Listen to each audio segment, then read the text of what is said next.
కర్మం ధర్మం అండ్ నాగసాధువులు, అది కూడా 111 మంది మన హైదరాబాద్ రాబోతున్నారట. నాగసాధువుల చేత భోజనాలు పెట్టిస్తున్నారు. వాళ్ళ చేత భోజనాలు పెట్టించినప్పుడు వాళ్ళ శక్తి ఎవరైతే భోజనం స్వీకరించారో వాళ్లకు తెలియకుండానే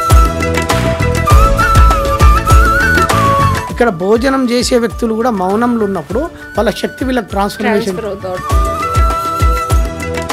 ఉప్పల్ దగ్గర జరుగుతున్న ఈ కార్యక్రమానికి 111 మంది నాగ సాధువులు వస్తున్నారు అండ్ 5,000 మందికి భోజనాలు పెడుతున్నారు సార్. అండ్ హోమ ఇత్యాదులు పొద్దున్నుంచే జరుగుతాయి. ఈ అవని అనే సంస్థని క్రియేట్ చేసి ధర్మబద్ధంగా వాళ్ళు ఇచ్చిన ప్రతి రూపాయికి న్యాయంతో, ధర్మంతో, కర్మంతో లెక్క చెప్పి ఒక కర్మ బేస్ చేసుకొని ఫౌండేషన్ స్థాపించినాక మనకి ఎవరెవరైతే సమకూర్చిన ఉన్న వ్యక్తులు ఉన్నారో ధనం యొక్క ఫలం వాళ్ళకి కరెక్ట్ చేరే విధంగా ఎక్కడ అవసరం ఉంది, ఎక్కడ అవసరం లేదు ఆ గుర్తించి మనం చేస్తున్నాం. Welcome to I dream TV. నేను మీ Ushasri, advocate and relationship expert. నేను ఆపోజిట్ పొజిషన్లో కూర్చొని మాట్లాడే చాలా వీడియోస్ చూశారు. బట్ కర్మం ధర్మం అండ్ నాగసాధువులు, అది కూడా 111 మంది మన హైదరాబాద్ రాబోతున్నారట. మన హైదరాబాద్లో జరగబోతుంది అనగా నేను ఇలా అవాక్కయ్యాను. అండ్ కర్మ సిద్ధాంతాన్ని అవగాహన చేసుకొని ఎంతో కొంత అధ్యయనం చేసే అతి తక్కువ మందిలో నాకు ఒక ఆయన కనిపించారు. ఆయనని ఇంటర్వ్యూ చేయడానికి నా ఉత్సాహం, ఉత్సుకత చూపించినందుకు ఆయన అగ్రీ చేశారు. So let me welcome Santosh Buddha గారు. Hi sir. నమస్తే. సో కర్మ సిద్ధాంతం మొదలు పెడితే, బికాజ్ మనం దాని మూలానే మాట్లాడుకున్నాం, దాని మూలనే కలిసాం, దాని మూలనే ముందుకు కూడా వెళ్తున్నాం. సో ఈ కర్మానుసారం మనం చేసే కర్మల ఫలితాలు మనం ఇచ్చే దానంలో, ప్రతిఫలంలో, అంటే దానం ఇస్తే ఒక ఎత్తు, ఆ దానం నుంచి వచ్చే ప్రతిఫలం ఏదైతే ఉందో ఆ ప్రతిఫలం మళ్ళీ మనకి పుణ్యంలాగా చేరాలంటే మీరు ఒక ప్రాసెస్ కనుక్కొని దానికి ఒక సంస్థ పెట్టి ఆ సంస్థ ఇనాగరేషన్కి ఇంతమందిని పిలిచి అండ్ వాళ్ళందరికీ వచ్చిన వాళ్ళందరికీ అన్నదానాలు కూడా 5,000 మందికి ఫ్రీగా పెట్టి, ఇదంతా నేను చాలా చాలా చాలా పెద్ద పెద్ద పని అండ్ పెద్ద బాధ్యత. సో ఇక్కడ నేను మాట్లాడదలుచుకుంది ఏంటంటే, కర్మ అంటే చాలా వీడియోలు ఉన్నాయి, ఇంటర్నెట్లో కొడితే మస్తు వీడియోలు వస్తున్నాయి. ఓకేనా? కర్మంతో కలిసిన ధర్మం అంటే ధర్మబద్ధమైన, అంటే దానం కూడా అపాత్ర దానం అంటారు పాతకాలంలో. మనం ఎవరికి దానం చేస్తామో వాళ్ళు దానిని ఎలా యూజ్ చేస్తే మన ప్రతిఫలం అలా ఉంటుందని చెప్పేవాళ్ళు. అందుకే సద్బ్రాహ్మణుడికి దానం చేయమన్నారు. సత్ అంటే మంచి బ్రాహ్మణుడికి, రోడ్డు మీద వెళ్ళే బ్రాహ్మణుడు, గుళ్ళో కూర్చొనే బ్రాహ్మణుడు, లేకపోతే అడుక్కునే వాళ్ళకి అన్నం పెట్టి, ఇప్పుడు ట్రెండ్ ఎట్లా అయిపోయిందంటే గుళ్ళో పాలు ఇవన్నీ వేస్ట్ అయిపోతున్నాయి, అభిషేకాలు ఇవన్నిటికి పంతులకి దానం చేయడం ఏంటి, అడుగు తినే వాళ్ళకి పెడితే మంచిది అని చెప్పి ఇలా రకరకాల నానుళ్ళు ఉంటాయి. సో నా మొదటి ప్రశ్న ఏంటంటే, మీరు ఏదైతే ఈ అవని అనే ఒక సంస్థని క్రియేట్ చేసి దాన ధర్మాలు, దానం, ధర్మం ఇత్యాదులు ధర్మబద్ధంగా వాళ్ళు ఇచ్చిన ప్రతి రూపాయికి న్యాయంతో, ధర్మంతో, కర్మంతో లెక్క చెప్పి ఆ రుణానుబంధాన్ని, దాని నుంచి వచ్చిన పుణ్యాన్ని వాళ్ళకి ఇవ్వాలనే ఇంటెన్షన్ గురించి మీరు ఎక్స్ప్లెయిన్ చేయండి. మేడం రైట్, థ్యాంక్ యూ, మంచి ప్రశ్న. సో ఇక్కడ నేను ఒక కర్మ బేస్ చేసుకొని ఫౌండేషన్ స్థాపించినాక మనకి ఎవరెవరైతే సమకూర్చిన ఉన్న వ్యక్తులు ఉన్నారో వాళ్ళకి కరెక్ట్, అంటే వాళ్ళు ఒక కొంత ధనం ఇచ్చినప్పుడు ఆ ధనం యొక్క ఫలం వాళ్ళకి కరెక్ట్ చేరే విధంగా దానికి వాళ్ళకు ఏ కర్మ చేస్తే ఆ ఫలం వాళ్ళ జీవితానికి ఉపయోగపడుతుందో అటువంటి కర్మ చేయడానికి, ఆ కర్మను డిజైన్ చేయడానికి మనం కర్మ మీద బేస్ చేసుకొని ఎక్కడ అవసరం ఉంది, ఎక్కడ అవసరం లేదు ఆ గుర్తించి మనం చేస్తున్నాం. సో దాన్ని బేస్ చేసుకొని లోక శ్రేయస్సే మన శ్రేయస్సుగా, అంటే లోక కళ్యాణం కోసము చాలామంది నెగిటివ్ భావాలతోటి ఉన్నారు. సో కొంతమంది ఏమవుతుందంటే దాన ధర్మాలు చేసేటప్పుడు వాళ్ళకు ఆ వృత్తిరీత్యా వాళ్ళు ఎక్కడో జాబులు చేసుకొని ఆ ఉద్యోగంలో ఉండేటప్పుడు వాళ్ళకు వసతి వీలు కానప్పుడు మనం డెఫినెట్గా సార్ ఇప్పుడు ఇంటర్నేషనల్ కంపెనీస్ కూడా సిఎస్ఆర్ ఫండ్స్ అని చెప్పి సోషల్ రెస్పాన్సిబిలిటీ కోసం కొన్ని వేల కోట్ల రూపాయలు ఇస్తున్నాయి. బట్ మీరేం చేస్తున్నారు దానికి అనేదే అంటే మీరు ఆల్రెడీ చెప్పున్నారు. బట్ ఏ విధంగా అది లెక్కాపత్రం మీరు చేసే దాంట్లో ఏంటి వెరైటీ? చాలామంది ఓల్డేజ్ హోమ్స్కి వెళ్తున్నారు, చిన్నపిల్లల హోమ్స్కి వెళ్తున్నారు, ఇట్లా పెడుతున్నారు. మీరేంటి స్పెషల్? ఇక్కడ మన ఉద్దేశం మన భావన ఏంటంటే ఎవరికైతే ఆ కర్మలో భాగస్వాములు అవుతారో భాగస్వామ్యులకు ఆ ఫలాన్ని అందజేయడంలో మనం మెయిన్ కీ రోల్ ఉంటాం ఇక్కడ. అంటే ఎలా అంటే ఫర్ ఎగ్జాంపుల్ ఒక ఎంప్లాయీ మనకు కొంత అమౌంట్ ఇచ్చి దీన్ని మంచి పనికి వాడుకోమన్నారు. మనం హాస్పిటల్లో రోగులకు ఫుడ్ పెట్టడము, వాళ్ళకి మెడిసిన్స్ వాడడము అందరూ చేసే మీరు చేస్తున్నారు. అవును, కొత్తగా ఏం చేయట్లేదు. బట్ దీనివల్ల ఫలితం అనేది ఇచ్చిన దాతలకి చెందుద్ది, సత్కర్మల ఫలితం ఇచ్చిన దాతలకి చెందుద్ది అని చెప్తున్నారు. అవును, ఎలా? అదే లాజిక్ ఇక్కడ మీరు లాజిక్ని అర్థం కాదు మేడం. నేచర్ ఏం చేస్తుంది అంటే ఒక రైతు ఉన్నాడు, రైతు కర్మలో మాత్రమే ఉంటాడు. సో ఒక విత్తనం నాటినప్పుడు ఆ భూమిలో వేసిన విత్తనము సహజంగా మొలకెత్తుతుంది. మనం ఏదైతే కర్మ చేసినామో కర్మ ద్వారా ఇంకో వ్యక్తి స్పందిస్తాడో స్పందన ద్వారా ఫలితం ఉత్పత్తి జరుగుతుంది, ఫలితం పుడుతుంది. ఆ ఫలితము వాళ్ళకు అంటే ఎవరైతే కర్మలో ఇన్వాల్వ్ అయ్యారో వాళ్ళకు చేరడానికి వేరే సిస్టమ్ ఉంటుంది ప్రకృతిలో. ఎలా? లాస్ అంటే ఇప్పుడు పంచభూతాలు ఎలా పనిచేస్తాయో, ఇప్పుడు మనం ఒక ఉద్యోగి ఉన్నాడు మేడం, ఒక కంపెనీలో 100 మంది ఉద్యోగస్తులను తీసుకుందాం. 100 మంది ఒక ఉద్యోగస్తుల్లో అందులో మేనేజర్ ఉంటాడు, కింద పనిచేసే వ్యక్తి అన్ని రకాలుగా ఉంటాడు. కానీ ఒక కర్మ చేసే వ్యక్తికి 1 తారీఖు నాడు ఫస్ట్ రోజు వాళ్ళకి జీతం పడుతుంది. జీతం ఎలా పడుతుంది అంటే ఆ జీతం పడడానికి వేరే విభాగం ఉంటుంది. సో రకరకాల విభాగాలు ఉంటాయి. మనం నేచర్ లాలో అంటే ప్రకృతిలో కొన్ని కాస్మిక్ రూల్స్ ఉంటాయి. ఆ రూల్స్ ఎట్లా పనిచేస్తాయి అంటే మనం ఏదైతే కర్మ చేసినామో కర్మ యొక్క ఫలితము అందులో ఎవరెవరైతే భాగస్వాములు ఉన్నారో ఆ ఫలాన్ని పంచడానికి ప్రకృతిలో ఆ సిస్టమ్ అట్లా పనిచేస్తుంది. ఇది కనబడదు. వేరే వాళ్ళు చేసినా ఇలానే పనిచేస్తుంది కదా సార్, ఎవరు చేసినా ఇది పనిచేస్తుంది. సో ఇది గ్రూప్ కర్మ అంటారు. ఈ గ్రూప్ కర్మలో ఎంతమంది భాగస్వామ్యులు రెండో ఆ భాగస్వామ్యులైన ప్రతి ఒక్కరికి ఆ సిస్టమ్ పనిచేస్తుంది. ఇది మనుషుల చేతుల్లో ఉండదు, ఇది మొత్తం ప్రకృతి లా చేతిలో ఉంటుంది. సో మీరు చెప్పిన విధానంగా ఎవరు చేసినా ఈ ఫలితం వస్తుంది, పంచభూతాలు ఆ ఫలితం ఇస్తాయి. సో బయట వాళ్ళకి మీకు తేడా ఏంటి? ఇక్కడ తేడా అని ఉన్నది మేడం, మనము కొత్త ఫలితాన్ని సృష్టించడం. ఇప్పుడు సో మీ ఇంటెన్షన్ ఏంటంటే ఎవరైతే ఆ దానం ఇచ్చారో వాళ్ళకు ఒక మంచి రసామృతమైన పాజిటివ్ ఎనర్జీని సృష్టించేలాగా దాన ధర్మాలు చేస్తారు. ఇచ్చిన వాళ్ళు దాతలు సుఖపడాలి, వాళ్ళకి ఇచ్చిన దానికి ఫలితం ఉండాలి. ఇంటెన్షన్ ని స్పందనని మీరు క్రియేట్ చేస్తారు. ఎగ్జాక్ట్లీ యూనివర్స్ నుంచి పంచభూతాలతో. పంచభూతాలు అవి వేరు మేడం, పంచభూతాలు ఆటి పని అవి చేస్తాయి, లా పనిచేస్తుంది, ఇది కనబడకుండా ఉంటుంది లా. ఇప్పుడు మనం ఒక చెట్టు పెరిగినప్పుడు కిరణజన్య సంయోక్రియ అని ఒక పద్ధతి ఉంటుంది కదా. సో చెట్టు తన ఆహారాన్ని ఎట్లా స్వీకరిస్తుందో మనకు కూడా కర్మ చేసిన తర్వాత కర్మ ఫలము మన జీవితంలోకి వచ్చే సిస్టము అది ఎలా చేరవేర్చనో కనబడకుండా మన కోసం లా పనిచేస్తుంది. అంటే ప్రకృతి అట్లా పనిచేస్తుంది, మనకు నేచర్ అట్లా డిజైన్ చేయబడ్డది. సో ఆ డిజైన్ చేయబడ్డప్పుడు మనకు ఎవరైతే అవసరం ఉన్న వ్యక్తులు అవసరం ఇక్కడ అంటే స్వీకరించే వ్యక్తులు ఉండాలి, ఇచ్చే వ్యక్తులు ఉండాలి. ఈ రెండింటిని సమకూర్చినప్పుడు ఎక్కడైతే స్పందన ఉంటుందో స్పందన ద్వారా ఫలితం పుడుతుంది. ఆ ఫలితము వీళ్ళకి చేరవేరాలనే ఉద్దేశంతో ఆ ఉద్దేశంతోనే మనం ఫౌండేషన్ స్థాపించినాం. కర్మ సిద్ధాంతం గురించి కొంచెం మీకు తెలిసింది చెప్పండి. ఎందుకంటే మీరు చేసేదంతా కర్మానుసారం ఫాలో అవుతున్నట్టే ఉంది, మీరు బయటికి చెప్పట్లేదు కానీ నిగూఢ అర్థం వెనకాలంతా కర్మే, అంతే, కర్మం ధర్మం. అంటే నేను నా ఆధ్యాత్మిక జీవన ప్రయాణంలో గత 5 సంవత్సరాలుగా ఒక 2 సంవత్సరాలు నేను సాధన చేసిన మేడం, కంప్లీట్గా సాధనలోనే ఉన్నా.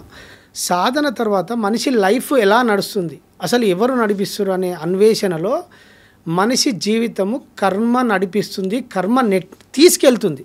మనిషి ఎప్పుడైతే యాక్షన్లో ఉంటాడో యాక్షన్ ద్వారా స్పందన జరుగుతుందో ఆ ఫలితం ఉత్పత్తి అయినప్పుడు ఆ ఫలితం దిశగా మన మైండ్ మన మనసు అట్లా ఆ డైరెక్షన్లో తీసుకెళ్తుంది. దీన్నే మన బుద్ధి కర్మానుసారిని అంటాం.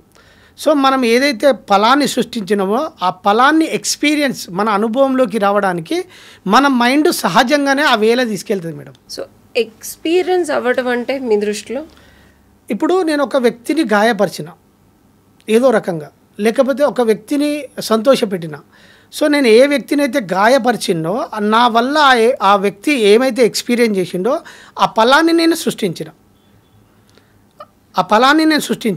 సో ఆ ఫలాన్ని మళ్ళీ నేను ఎక్స్పీరియన్స్ చేయాలి, నా అనుభవంలోకి రావాలి.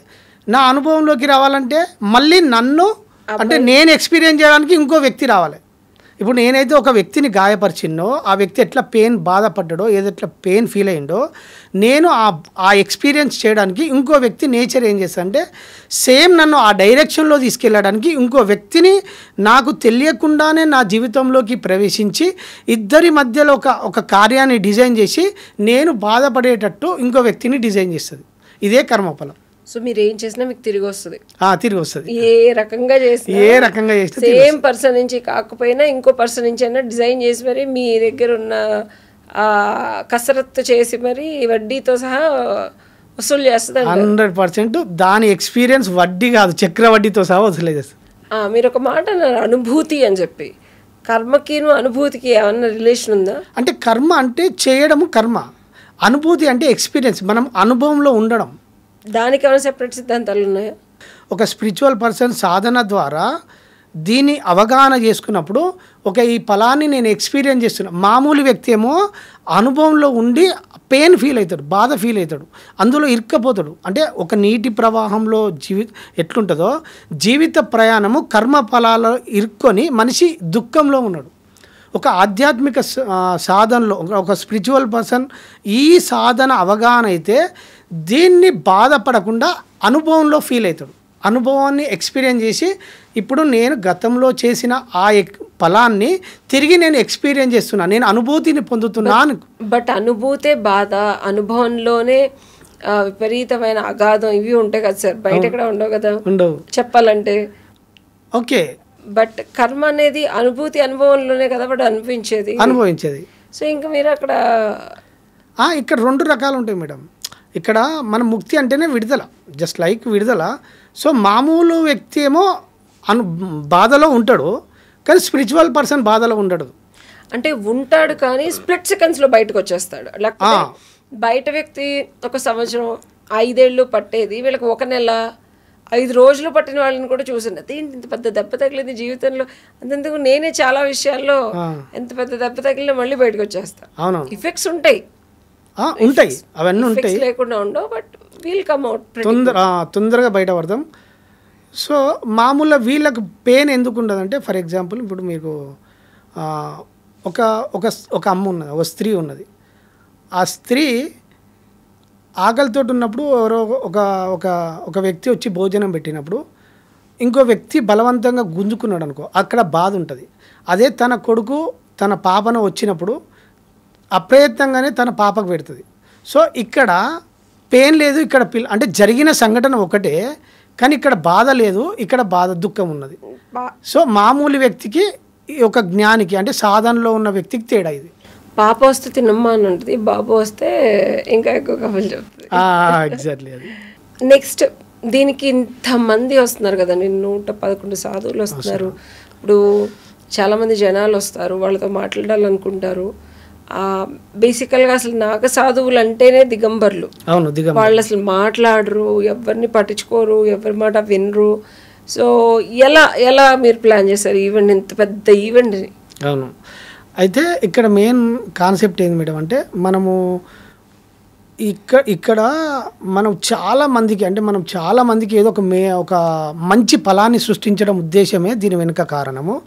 సో వాళ్ళు ఇక్కడ మనం అనుకుంటే జరిగేది కాదు, మనం గురువుల ద్వారా ఇట్లా ఈ కార్యక్రమాన్ని తీసుకున్నప్పుడు వాళ్ళుగా మనకు సమాచారం ఇవ్వడం, మేము దానికి వాళ్ళే అంటే వాళ్ళు నిరంతరం ఆధ్యాత్మిక దైవ సాధనలో ఉన్నప్పుడు సో ఎక్కువ పాజిటివ్ ఎనర్జీ ఇవ్వాలన్నది మన సంకల్పం. కాబట్టి వాళ్ళు అంటే ఎప్పుడు వాళ్ళు ఉన్నప్పుడు భౌతిక జీవితంలో వాళ్ళు ఎవరితోటి మాట్లాడడానికి ఇష్టపడరు, మౌనంగా దిగంబరులుగా ఉంటారు.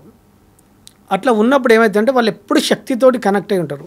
సో ఇలాంటి దైవ కార్యంలో వాళ్ళు వచ్చి ఇప్పుడు మనకు కుంభమేళాలో మొదటిసారి ఎందుకు వస్తారంటే వాళ్ళ శక్తిని ప్రసరింపజేయడానికి వస్తారు. ఇక్కడ మనం ఈ కార్యంలో ఎంతోమందికి వాళ్ళు శక్తిని విడుదల చేసి ఈ ఆధ్యాత్మిక మార్గంలో ఉన్న వ్యక్తులకు ఆ శక్తిని విస్తరించినప్పుడు అంటే వాళ్ళు ప్రకటించినప్పుడు ఎంతోమందికి తెలియకుండానే కొంత యాక్టివేట్ జరుగుతుంది.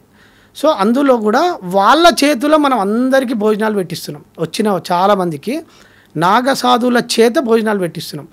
వాళ్ళ చేత భోజనాలు పెట్టించినప్పుడు వాళ్ళ శక్తి ఎవరైతే భోజనం స్వీకరించారో వాళ్లకు తెలియకుండానే ఎక్కువ శాతం ఇక్కడ భోజనం చేసే వ్యక్తులు కూడా మౌనంలో ఉన్నప్పుడు వాళ్ళ శక్తి వీళ్ళకి ట్రాన్స్ఫర్ అవుతూ ఉంటుంది. సో వాళ్ళ చేతులతో వడ్డించడం వల్ల ఎనర్జీ అనేది తీసుకునే వాళ్ళకి కానీ చుట్టుపక్కల ప్రెమిసెస్లో అందరికీ యాక్టివేట్ అవుతుంది. అండ్ మోర్ ఓవర్ వాళ్ళు ఎప్పుడు మౌనంలో ఉంటారు కాబట్టి వచ్చే భక్తులు కూడా గమనించుకోవాల్సింది వాళ్ళని డిస్టర్బ్ చేయకుండా అది ఇది అని చెప్పకుండా. సో ఇక్కడ మనం అంటే మామూలు భౌతిక జీవితంలో ఎప్పుడు మనం గురువులను కలవడానికి వాళ్ళ దగ్గర ఏదో సమస్యలు చెప్పుకోవడానికి ఇవన్నీ ఉంటాయి.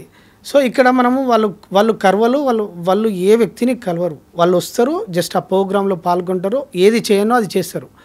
వాళ్ళు ఈ భక్తులకు ఏది అవసరమో వచ్చిన సాధకులకు కానీ భక్తులకు కానీ వాళ్ళకి ఏది అవసరమో వాళ్ళకి తెలుస్తుంది. మనం మనం అడగాల్సిన అవసరం లేదు, ఆ ఎనర్జీలోనే వాళ్ళకి అర్థమైపోతుంది. అండ్ వాళ్ళ ఎనర్జీ దగ్గరికి వెళ్తే కూడా ఆటోమేటిక్గా సొల్యూషన్ కూడా దొరుకుతుందని విన్నాను నేను. 100% మీకు తెలియకుండానే వాళ్ళకు ఏది అవసరమో తెలుసు కాబట్టి వీళ్ళకి ఏది అవసరమో మనకు ఆ కార్యక్రమంలో రుద్ర హోమం చేస్తున్నాం. హోమంలో పూర్ణాహుతి చేసినప్పుడు వాళ్ళు శక్తిని ప్రసరింపజేస్తారు. ప్లస్ ఫుడ్ పెట్టేటప్పుడు కూడా ప్రసరింపజేస్తారు. వాళ్ళు కొన్ని సంవత్సరాల పాటు సాధన చేసి నిక్షిప్తం చేసుకున్న శక్తిని ఇక్కడ భక్తులకు ఇవ్వడానికే వస్తారు ప్రధానంగా. సో ఆ శక్తి మనం తీసుకోవడానికి ఎక్కువ అక్కడికి వచ్చే ప్రతి భక్తుడు మౌనంతో ఉండాలి. ఎక్కువ మనస్సుతోటి కాకుండా ఎక్కువ మాటలు లేకుండా మౌనంతో ఉన్నప్పుడు ఆ ధ్యాన స్థితిలో ఎక్కువ శాతం మౌనంలో ఉన్నప్పుడు వాళ్ళు విడుదల చేసినప్పుడు ఆ శక్తి వీళ్ళు ఆటోమేటిక్గా వీళ్ళ బాడీ రిసీవ్ చేసుకుంటుంది. సో వాళ్ళు దిగంబరులు పంచభూతాలను ఎప్పుడు ధ్యాన సాధనలో ఉంటారు. అండ్ యాక్చువల్గా వాళ్ళు చచ్చిపోయారు అని ప్రతీక కోసమే ఒళ్ళంతా బూడిద పూసుకొని దిగంబరులుగా ఉంటారు. ఎందుకంటే వాళ్ళకి అసలు ఈ మెటీరియలిస్టిక్ థింగ్స్ భూప్రపంచం మీద అది ఏ ఉండదు. సో మేము అది ఇస్తాం మాకు ఏదైనా చెప్పండి అంటానికి కూడా లేదు భక్తులు, అంటే వేరే స్వామీజీలాగా కాదు. అండ్ ఇంకోటి వాళ్ళే పిండాలు పెట్టుకుంటారని విన్నాను.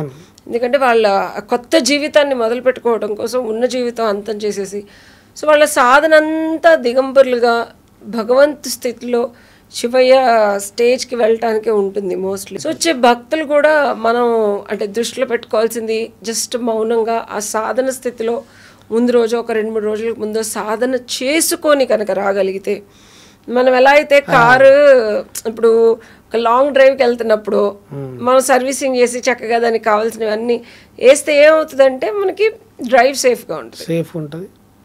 అండ్ ఇంకొకటి బోల్డ్ అంత ఎనర్జీ తీసుకొని హై వైఫై ఉన్న ప్లేస్కి వెళ్ళామనుకోండి, మన యాంటీనాలు ఇవన్నీ సెట్ చేసుకొని వెళ్తాం. సో దీస్ పీపుల్ ఆర్ చాలా చాలా చాలా హై వైబ్రేషన్స్ ఉన్న మనుషుల్లాగా ఒకేసారి ఒక 111 మంది హైలీ వైబ్రేటెడ్ నాగసాధువులు వస్తున్నప్పుడు మనం కుదిరినంత సాధన చేసి ధ్యాన స్థితిలో మనం ఉండి మన శరీరాన్ని మనస్సుని ఐక్యం చేసుకొని వాళ్ళ దీవెనలతో వాళ్ళని చూస్తూ తరిద్దామని అనుకుంటున్నా. నేనైతే వస్తాను తప్పకుండా మేడం. వెల్కమ్, మీకు కూడా ఆహ్వానం. అయితే వాళ్ళు ఎప్పుడు అంటే వాళ్ళ శరీరం అంటే దేహ భావన కోల్పోయి ఉంటారు. వాళ్ళకి దేహం మీదనే భావన లేనప్పుడు భౌతికమైన కోరికలు వాళ్ళకి ఉండవు, వినపడవు. అసలు ఏం మాట్లాడుతున్నారు మీరు చెప్తే. సో వాళ్ళు ఎప్పుడు ఆ శక్తితోటి ఏకమైనప్పుడు ఈ భౌతికంలో ఏది పెట్టినా నిష్ప్రయోజనం వాళ్ళ దృష్టిలో. సో వాళ్ళు లోక కళ్యాణం కోసమే ఉంటారు ఎప్పుడు. సో వాళ్ళు సాధనలో ఉన్నప్పుడు శక్తిని తీసుకున్నప్పుడు ఇంత దూరం వచ్చి భక్తులకు వాళ్ళు శక్తిని ఇవ్వడానికే వచ్చినప్పుడు మనం మీరన్నట్టు ఆ సాధనతో అంటే వాళ్ళు ముందు రోజు ఇప్పుడు మీరన్నట్టు ప్రిపరేషన్ అయ్యి రోజు ఒక వారం రోజులు 2 days 3 days ఎక్కువ మౌనం ఉండి ధ్యానం చేసుకొని లేకపోతే మంత్ర సాధన జప సాధన చేసుకొని ఆ అలవాటు చేసుకొని అక్కడికి వచ్చిన వాళ్ళకు శక్తి ఎక్కువ కనెక్ట్ అవుతుంది, ఎక్కువ ఉపయోగపడుతుంది. అరుణాచలం వెళ్ళినప్పుడు కూడా లేకపోతే ఇప్పుడు వాయులింగడు ఏ లింగం దగ్గరికి వెళ్ళినా మనం అంటే మా గురువుగారు చెప్పింది గర్భగుడిలో శివుణ్ణి చూడడం ఒక ఎత్తు అయితే జలలింగం కానీ మన శరీరంలో కూడా అన్నీ ఉంటాయి, పంచభూతాలు ఉంటాయి. జలలింగం వెళ్ళినప్పుడు మూలాధారం, స్వాధిష్టానం, మణిపూర్వకం అలా అన్నీ కాకుండా ఓన్లీ స్వాధిష్టానం మీదే ఫోకస్ చేస్తే ఆ లింగంతో తమైక్యమయ్యి ఆ లింగం యొక్క సీక్రెట్ తెలుస్తుంది. సో అలాగే ఎక్కువ ధ్యానం చేయించేవారు మా నాన్నగారు కూడా. ఏ శక్తిపీఠంకి వెళ్ళినా ఎక్కడికి వెళ్ళినా ధ్యాన స్థితి చాలా ఇంపార్టెంట్, మౌన స్థితి చాలా ఇంపార్టెంట్. అండ్ అక్కడి నుంచి వచ్చే ఎనర్జీ తర్వాత మన లైఫ్లో చాలా చాలా మార్పులు వస్తాయి. ఓ లైన్లు తోసేసుకొని వెళ్ళి ఏదో విగ్రహం చూసామా వచ్చామా అన్నట్టు కాకుండా సో ఇంతమంది నాగసాధువులు వస్తున్నారంటే నాకే ఆశ్చర్యంగాను అండ్ నమ్మశక్యంగా లేకపోయినా సరే మీ క్లారిటీ అండ్ మీరు ఇచ్చిన అంత డీటెయిల్ అంతమంది వస్తున్నారంటే నిజంగా భాగ్యనగరం భాగ్యం చేసుకుంది.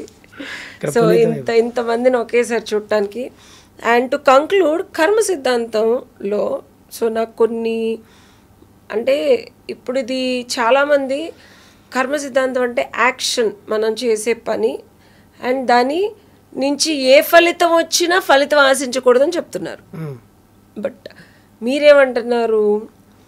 సత్కర్మ ద్వారా సత్ఫలితాన్ని పొంది ఎవరైతే ఆ కర్మ చేయడానికి ఎందుకంటే ఇక్కడ మీరు చేయట్లేదు ఆ కర్మ, దాతలు ఇచ్చిన ధనంతో చేసే కర్మకి సత్ఫలితాన్ని క్రియేట్ చేసి మీరు ఆ ఫలితాన్ని దాతలకి ఇస్తానంటున్నారు. దీని గురించి కొంచెం విశదీకరించండి. ఇది గ్రూప్ కర్మ అంటారు మేడం. గ్రూప్లో ఎంతమంది ఇన్వాల్వ్ అయ్యారన్నది ముఖ్యం ఇక్కడ.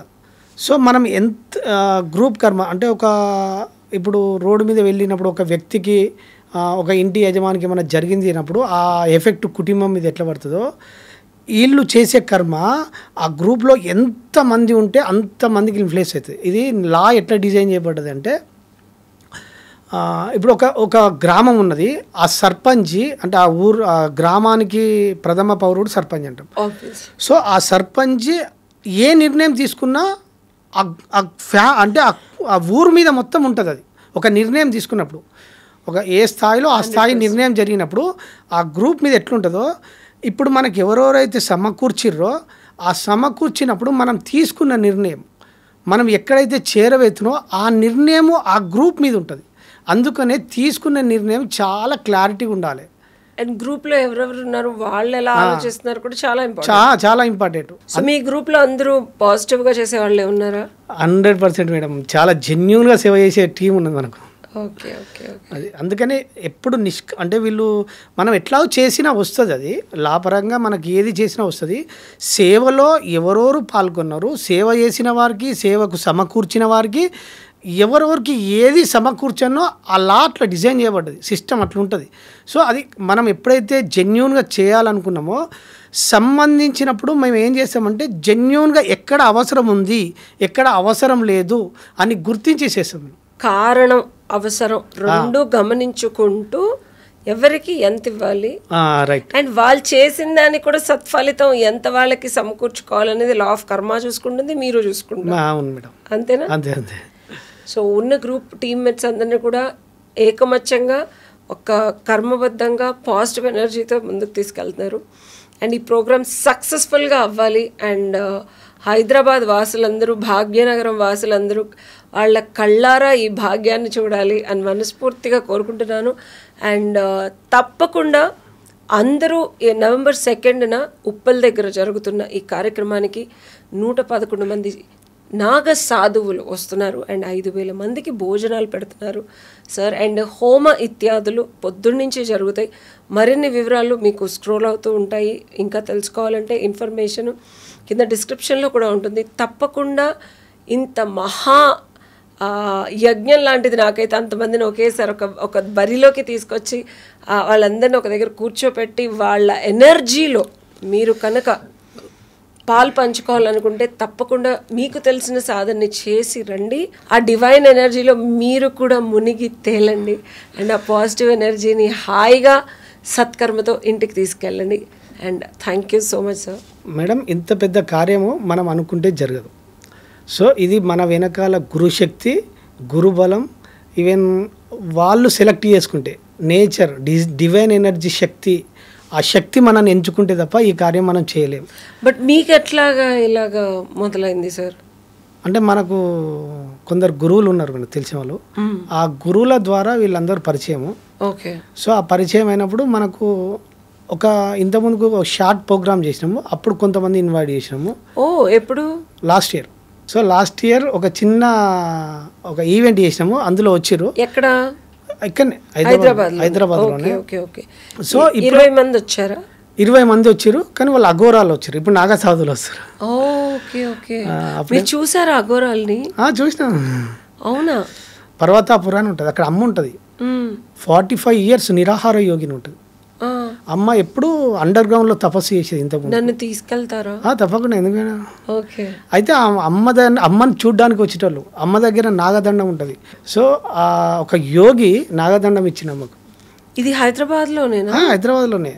ఎక్కడ ఉంటారు? ఇక్కడనే మనం చేసే ఈవెంట్కి వస్తుంది అమ్మ. సో మనకు అమ్మ ద్వారా కొంతమంది గురువులు పరిచయము, యోగులు పరిచయము, ఆ రకంగా వీళ్ళందరూ వస్తారు. ఇది వరకు కూడా చేస్తున్నారు, ఇది వరకు అఘోరాలు వచ్చున్నారు.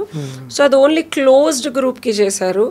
కొంతమంది తెలిసిన వాళ్ళు అలా వచ్చున్నారు. లేదు, మేము గురు సమ్మేళనం అని కార్యక్రమం చేసాం లాస్ట్ ఇయర్. అంటే ఒకే వేదిక మీద ఒక 30 మంది గురువులను కూర్చొని పెట్టినాం. ఓకే. అట్లా ఈవెంట్ చేసినాం అది. సో ఇప్పుడు అట్లా కాకుండా ఇది కర్మ బేస్ చేసుకొని ఒక ఫలాన్ని సృష్టించాలి. ఏం ఫలం సృష్టిస్తాం? మనము ఇక్కడ ఒక 10 మందికి అన్నదానం పెట్టినాం మేడం. ఒక సత్కర్మ జరిగింది. 10 మందికి అన్నం పెట్టినప్పుడు ఒక ఫలితం ఉత్పత్తి జరుగుతుంది కదా. అవును. సో ఇప్పుడు ఒక రైతు ఒక 10 గుంటల్లో పంట పండించినప్పుడు ఒక వాళ్ళ కుటుంబాలకే పరిమితం అవుతుంది. అది ఒక 10 ఎకరాలలో పంట పండించినప్పుడు ఎంతో మందికి ఉపయోగపడుతుంది. అవును. సో ఇక్కడ మనం ఒక 5,000 మందికి గురువుల ద్వారా, నాగసాధువుల ద్వారా భోజనం పెట్టినప్పుడు ఒక గొప్ప ఫలితం ఉత్పత్తి జరుగుతుంది. ఆ ఫలితము వచ్చిన అందరికి ఎంత మంది వస్తారో అంత మందికి ఆ ఎనర్జీ డిస్ట్రిబ్యూట్ అవుతుంది. ట్రాన్స్ఫర్ చేస్తాం. ఓ, అది సత్కర్మ.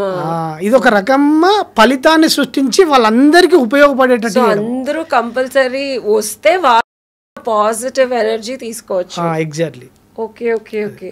అందుకనే మీ అందరికీ మేడం, అందరికీ నా తరపున, అవని ఫౌండేషన్ తరపున, ఉప్పల్ పిర్జాదిగూడ శ్రీ పళని కన్వెన్షన్ హాల్లో ఈ దైవ కార్యక్రమం చేస్తున్నాము. అందరూ వచ్చి నాగసాధువుల వాళ్ళ స్వహస్తాలతో వడ్డించిన భోజనాన్ని స్వీకరించి వాళ్ళు పంచిన శక్తిని మీరు పొంది, ఆ అనుభూతిని పొంది ఆ శక్తిలో మునిగి తేలగలరని నా ప్రార్థన. ఈ నాగసాధువులు వస్తున్నారు కదా, సో వీళ్ళ పర్మిషన్స్ అన్నీ మనకేం ప్రాబ్లం లేదు కదా? జనాలు అందరూ వచ్చి చక్కగా. మనము ఇక్కడ మనం ఫస్టే 1 month బ్యాకే మనం డిపార్ట్మెంట్ను పర్మిషన్ తీసుకున్నాము. వాళ్ళు మనకు పర్మిషన్ ఇచ్చిరు. అది కూడా ఎక్కువ కాదు, ఒక 1 kilometer ఇచ్చిరు. ఆ 1 kilometer మనం వాళ్ళు పాదయాత్ర చేసినప్పుడు మనం పూర్ణ కుంభంతో స్వాగతం చెప్తాం వాళ్ళకు. ఓ, వాళ్ళు నడుచుకుంటూ వస్తారా? 1 kilometer పాదయాత్ర ఉంటుంది మనకు. Okay okay okay. పాదయాత్ర వచ్చినప్పుడు పూర్ణ కుంభంతో స్వాగతం చేసి మనం కొంతమంది చిన్న పిల్లలు ఉంటారు, ఆ పిల్లలతోటి వాళ్ళ పాద పద్మాలను కడిగి వాళ్ళని దర్శనం చేసుకొని వాళ్ళని స్వాగతం చేసి ఆ ఈవెంట్ చేసి మనకు వాళ్ళ స్వహస్తాలతో అందరికీ భోజనాలు పెట్టి.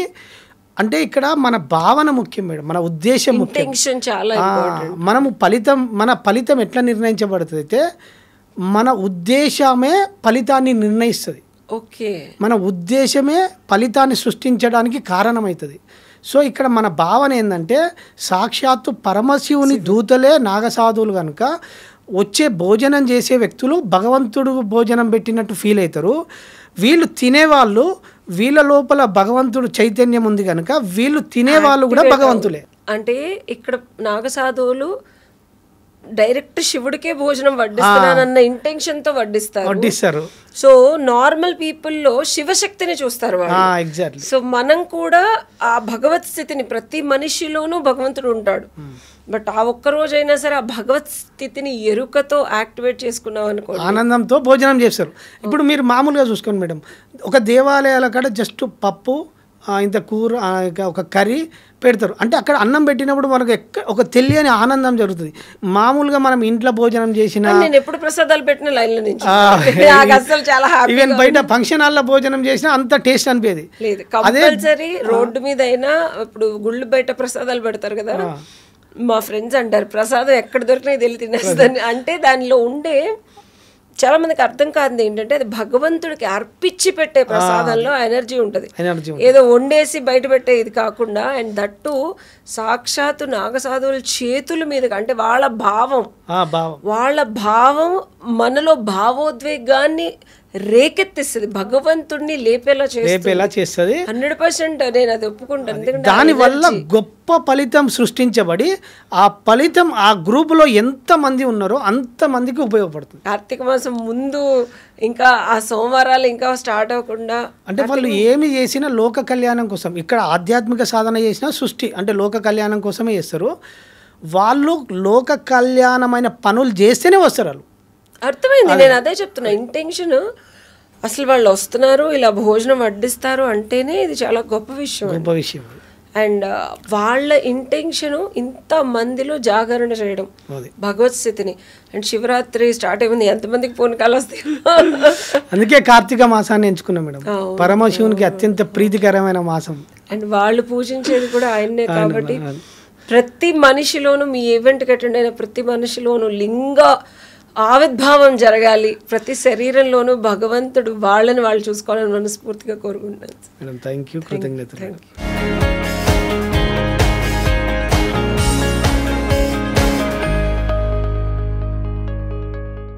And for more videos, please subscribe to iDream. Please subscribe to iDream. Please subscribe iDream. And please subscribe to iDream. For more videos, subscribe to iDream. please like, share and subscribe to the channel. Congratulations, iDream. Subscribe to iDream. Subscribe to iDream. So subscribe to iDream Media. iDream ki iDream team andarki huge congratulations. Please subscribe iDream Media. Please subscribe to iDream. Subscribe iDream. Please subscribe to iDream. iDream అంటే నా కళల channel subscribe చేసుకున్నారు, నోరు తిరుగుతలేదు, మీరైతే గంట గుర్తు కొట్టండి. For more such videos, please subscribe to iDream. Subscribe to iDream. Please subscribe to iDream. Please subscribe iDream Media. Please do subscribe to iDream. Please subscribe to iDream Media. For best entertainment and information, please subscribe iDream. And don't forget to subscribe to iDream.